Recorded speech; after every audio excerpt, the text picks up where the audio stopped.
Art of greeting and meeting one's shadow. These next 2 weeks segue seamlessly in relation to the giant nature of the last 2 weeks. However, now attention should be focused upon associations pertaining to one's body, well being, and wild potential. For just as the former weeks, each and every year around this time, teaches one much about personal prosperity and that which sustains it, namely your required commitments, so too shall same deepen if maintained diligently. Currently, after all, 'tis the time when the divine feminine shines most fiercely, like an aurochs, that is Aurochs. Not coincidentally, nor ironically, the association mentioned is precisely what feeds one's masculine aspects, or original sustenance, as well. One of creation's most influential and significant forces, creating self as eternally seen and felt intuitively, indicatively, without origin, no less. This and that is what sustains one's support for and or of oneself, which is exactly what it takes to be a successfully balanced human being in the first and last place.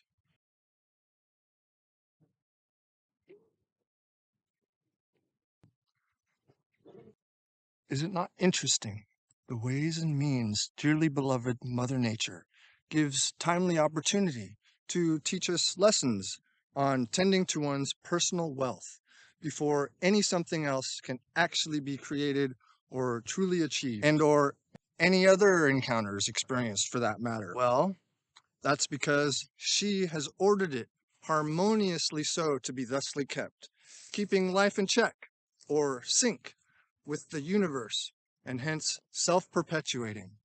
See? And no matter how much mankind fucks up and or thinks they can better her majesty's nature, she always sets things aright and rights the wrongs accordingly, taking her own sweet time, or sending tempests of proportionate kind, depending on level of severity or serenity, of course. To be sure, life is indeed short and moves swiftly in the grand scheme of entities, places, and things. A vitally important observation one should be crystal clear about, for it can never be denied, nor ever proven otherwise, yet always abides.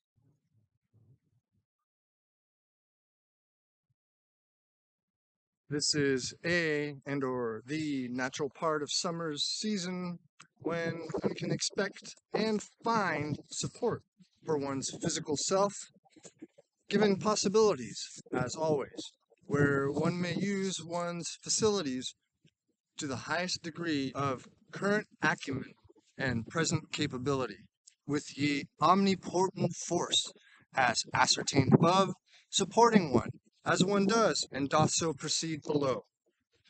Celestially and terrestrially speaking, 'tis a period of time when the ability to self-heal one's body is exalted, wherein any implemented change in same aim shall be furthered all the more, due and thanks to fortifying assistance from the elementals, or the elementals themselves.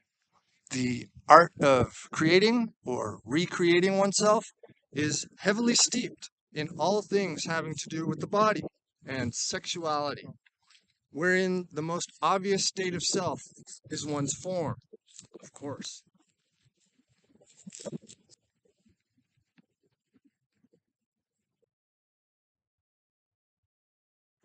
Just as organized monotheistic religions are notorious for being domineering and misogynistic in a more than less male dominated kind of way, condemning and denying base human instincts and needs of the flesh with messed up, guilt ridden notions of original sin and piety, other than as a necessary evil now and then. Great Scott! They have all but abandoned women and forgotten the importance of including the sacred feminine, considering them lower class citizens if even able to show any skin, while still giving sanctuary to priestly pedophiles and traffickers instead.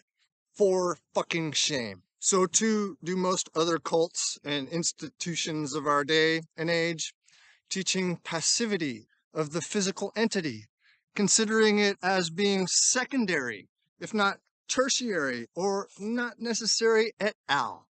And although different may be, they pretty much share the same philosophy, denying ye body for the sake of thy soul's sanctity. As if one is not alive and human, nor part of the divine plan, foregoing and forsaking truly living in the here and now, in favor of waiting for some pie in the sky afterlife fantasy.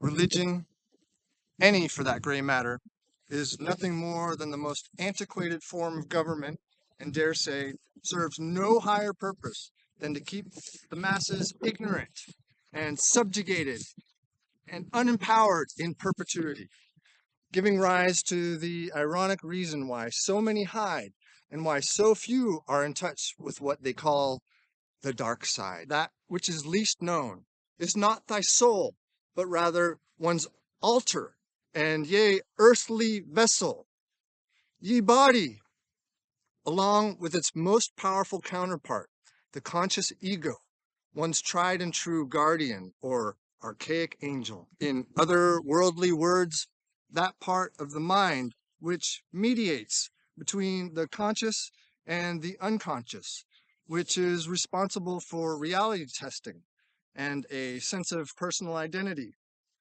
When one sits and stands in ignorance of this, one's self-esteem and self-importance is prone to fear, which more easily than love leads to some kind of hate or violence and or loathing of the shadows.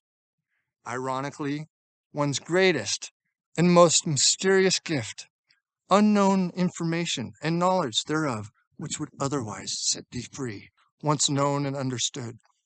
Of course, that's not what these fictitious powers that be want you to know, let alone believe, for the sake of maintaining their control, fooling converts, and domination.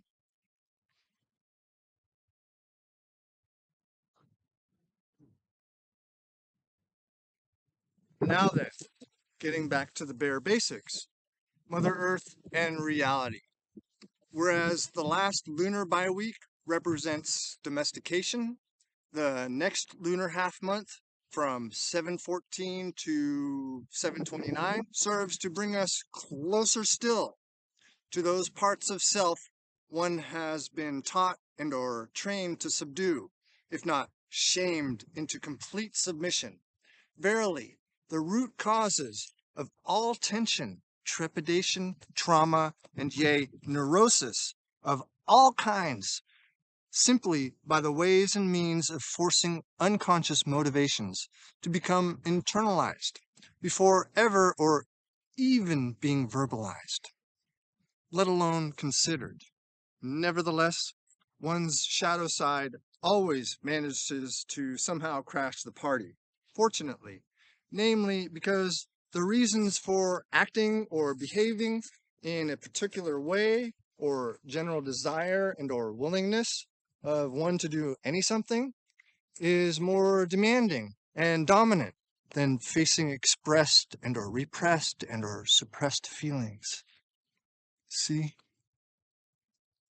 And such just so happens to be the revealing case when it comes to so-called Freudian slips and such, aka acting out without clear intention, motivation, or realization that it's pathologically symptomatic of an irrational fear wrought of ignorance bred of dis and or misinformation. However, as one becomes aware of and attentive to these seemingly petty actions, biddings, or deeds, one generates the opportunity to enact radical change from within, again, as in self-healing.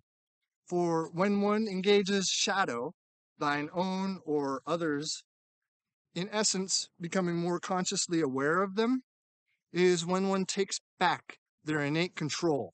Hence, the wherewithal to stand more firmly grounded is found, fostering even greater ability to focus thy precious energy upon more meaningful changes in one's life and the world at large.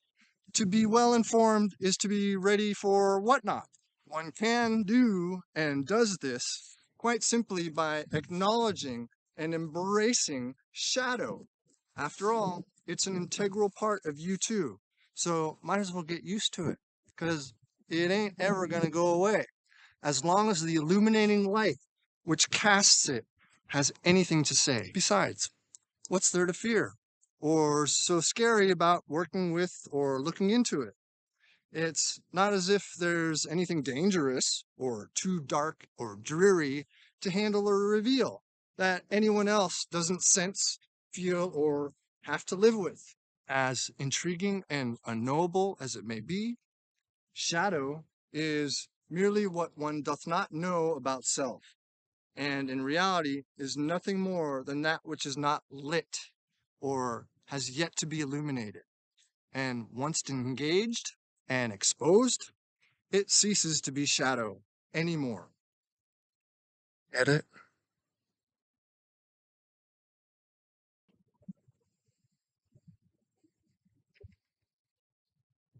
It's just that simple.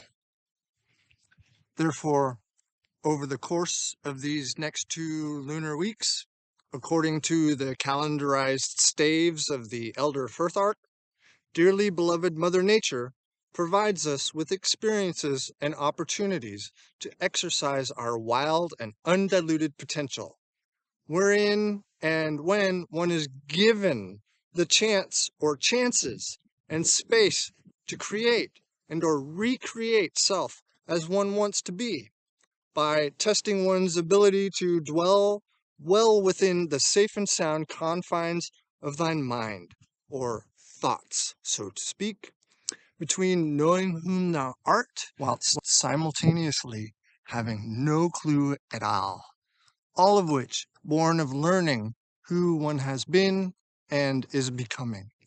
Facing and meeting shadow and weakness, as in irrational fear, is how illumination and strength are found and grown, when and where loss of innocence is the necessary catalyst for the most conducive growth and development of same. Though good things may come to those who wait, the operative word being might, chances are greater still for those who endeavor and or work at it. As fondly heard and trodden over lifetimes, the journey of 1,000 miles always starts at one's feet. And it's never too late to begin becoming whom one could be, straight away no less. Mind you, this period is about creative forces, not that which is created. Big difference. 'Tis the time when magic is most malleable and raw. So use the time wisely and pierce the veil ever so carefully. Ooh,